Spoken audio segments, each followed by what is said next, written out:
নমস্কার বন্ধুরা, প্রিয়াস কিচেনের আরও একটি নতুন পর্বে আপনাদের সকলকে স্বাগত জানাই। আজ আমি আপনাদের সাথে ভাপা পটলের রেসিপি শেয়ার করব।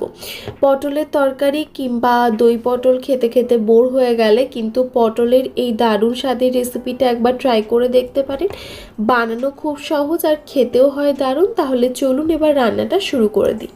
ভাপা পটল বানানোর জন্য আমি প্রথমেই পটলটা ভালো মতো ভেজে নেব। তাই জন্য কড়াই ভালো মতো গরম করে নিয়ে দিয়ে দিলাম 1 টেবিল চামচ মতো সর্ষের তেল। তেলটাও ভালো মতো গরম হয়ে যাওয়ার পর আমি পটলটা দিয়ে দিলাম। এখানে আমি 250 গ্রাম মতো পটল নিয়েছি। পটলটা ভালো মতো ধুয়ে নিয়ে খোসা ছাড়িয়ে নিয়েছি, তবে খোসাটা পুরোটা ছাড়াইনি, কিছুটা করে অংশ রেখেছি, বাকিটা ছাড়িয়েছি।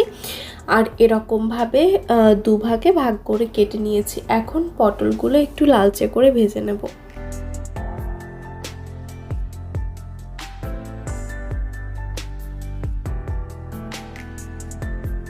পটলগুলো ভাজা হয়ে গেছে, এবার কড়াই থেকে তুলে অন্য একটা পাত্রে রাখছি।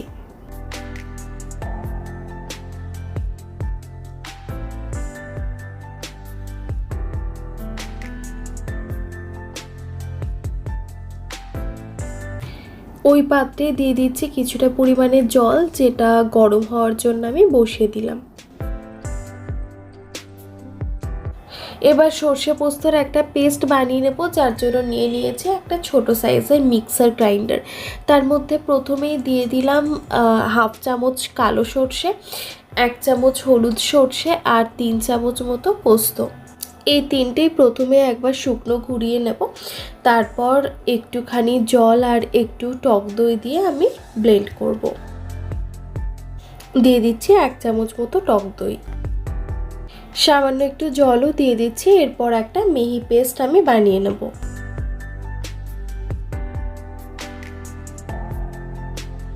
এবার ভাপাটা যে টিফিন বক্সে বানাবো সেই টিফিন বক্সটা রেডি করে নেব। প্রথমে টিফিন বক্সে দিয়ে দিয়েছি আগের থেকে ভেজে রাখা পটলগুলো। ওই টিফিন বাটিতে দিয়ে দিচ্ছি আগের থেকে করে রাখা পোস্ত, সর্ষে আর টক দইয়ের মিক্সচারটা।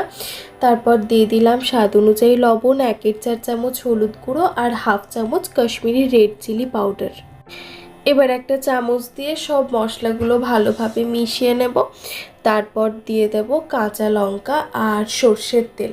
তবে লঙ্কাটা ঝালটা আপনারা নিজেদের স্বাদ অনুযায়ী বাড়িয়ে বা কমিয়ে দেবেন। আমি মোটামুটি এখানে 3টে মতো লঙ্কা দেব।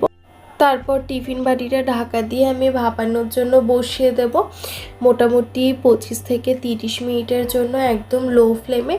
তারপর টিফিন সম্পূর্ণ ঠান্ডা হলে তারপরে টিফিন খুলবো, ততক্ষণে কিন্তু সুন্দর রান্না হয়ে যাবে।